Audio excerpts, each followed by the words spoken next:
आपको लगता है कहीं कहीं कि मेरे पितर मुझ पर क्रोध कर रहे हैं? आपको कभी कभी लगे कि मेरे ऊपर पितृ दोष लगा हुआ है, या पितरों का श्राप लगा हुआ है, या हमारे यहाँ पर लोग अधोगति में ज़्यादा मर जाते हैं, हमारे यहाँ ये काम ज़्यादा हो जाता है, तो निवेदन है, श्राद्ध पक्ष चल रहा है, प्रयास करिएगा। एक चावल की कटोरी में, कटोरी के अंदर थोड़ा सा चावल रख लीजिए कच्चा, उस चावल की कटोरी में एक बेलपत्र, थोड़ी सी दुर्वा बांधकर पानी का मटका, परिंडा या जहां अपना रसोई घर में जल रखते हो, उस कटोरी को वहां पर 2 दिन 3 दिन तक रख दो। वैसे तो 16 दिन रखो ज़्यादा अच्छा था, पर जो दिन अपने को मालूम है 2-3 दिन उसको रख दीजिए। घी का दिया लगाइए। 3 दिन के बाद में उस दुर्वा को, उस बेलपत्र को शिव बाबा को ले जाकर समर्पित कर दो। चावल पूरे घर में घुमाने के बाद चिड़िया को या नदी में या किसी जीव को प्रदान कर दो। महाराज, पितृदोष के निवारण का सुंदर तरीका। कल आपको कथा में कहा था, अगर हम ब्राह्मण को भोजन नहीं करा पा रहे, गौ माता को भोजन नहीं दे पा रहे, श्वान को, कुत्ते को भोजन नहीं दे पा रहे, कौवे को भोजन नहीं दे पा रहे हैं, किसी कारणवश हम श्राद्ध नहीं कर पा रहे हैं, किसी कारणवश हम पूर्वजों को नहीं मना पा रहे हैं, ऐसा कोई घर नहीं जिसके घर के पितृ श्राद्ध पक्ष में पृथ्वी पर नहीं आते। तुम पूछो मत पूछो, तुम्हारे घर के पूर्वज तुम्हारे यहाँ जरूर आते। दरवाजे पर आकर खड़े होते हैं पितृ,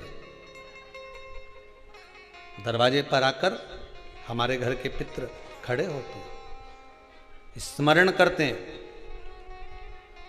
कि हमको यहाँ से कुछ भाग प्राप्त होगा, कुछ मिल जाएगा, कुछ प्राप्ति हो जाएगी। सम्मुख में आकर खड़े होते हैं। एक पहले नैमिषारण्य में कथा सुनाई थी जटा और मट्ठा की, आप लोगों को स्मरण होगा। 2 भाई हैं सगे।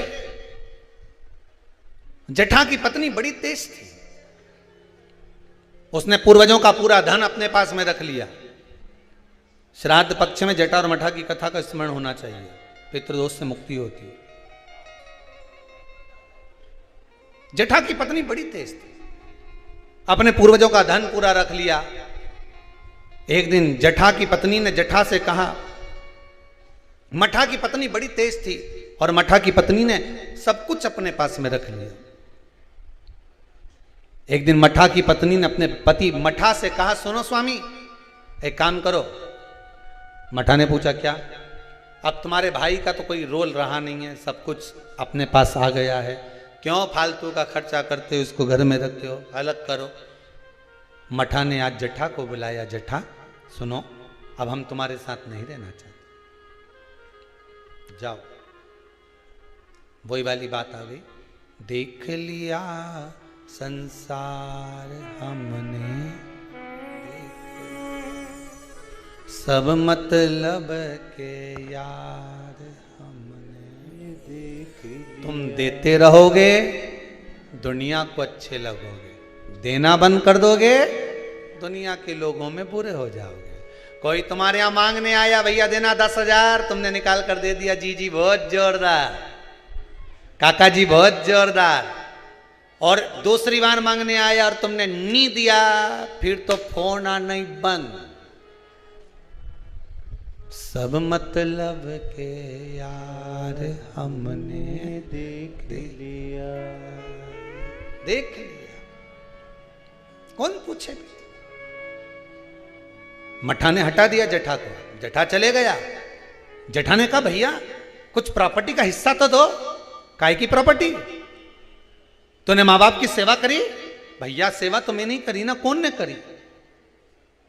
2 भाई का हिस्सा तो होना चाहिए, नहीं दिया, धक्का मार कर निकाल दिया। एक बात अपनी जिंदगी में याद रखना, जमीन और जायदाद दुनिया के लोग, रिश्तेदार आपकी कब्जा कर कर रख सकते हैं, दुनिया के लोग आपका धन चुरा सकते हैं, दुनिया के लोग तुम्हारी दौलत चुरा सकते हैं, पर तुम्हारा भाग्य नहीं चुरा सकते। उस पर विश्वास रखना, उस पर विश्वास रखना, उस पर भरोसा रखना।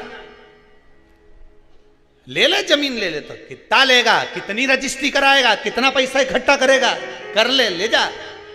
भाग्य ले जा सकता है, किस्मत ले जा सकता है? नहीं। उस पर विश्वास रखना कि ये ले गया ले जान दो, पर तू है ना मेरे साथ। बहुत क्या करेगा ये?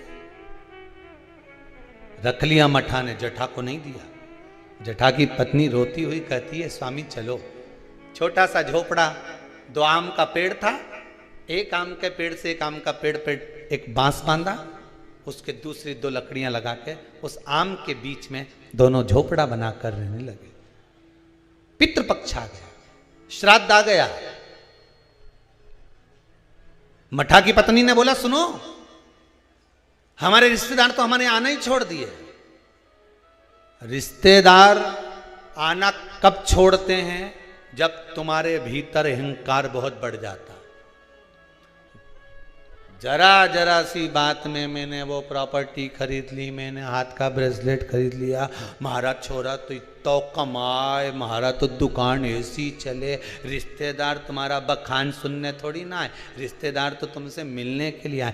दिल से मिलो, ये बखान दूसरी जगह करना। फिर अगर कहीं का बखान कर दे, वही वाली बात आ गई, हमने तो इतना मकान, हमारा ऐसा मकान, चीटी कह दे मेरे तेरे मकान में खूब घूमूंगे, तू मेरे मकान में घूम के बता।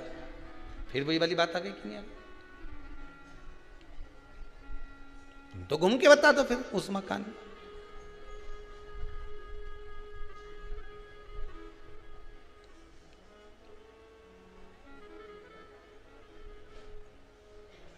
घूमो जितना घूमो। अब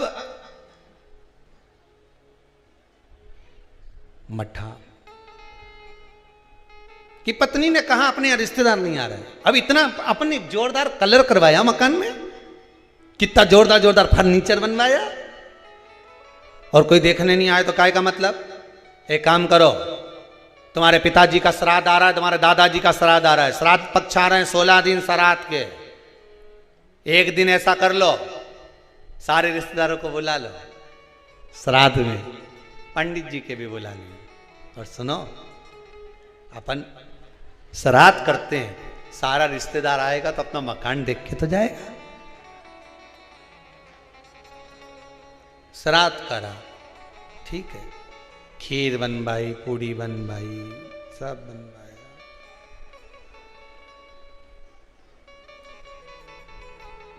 मठा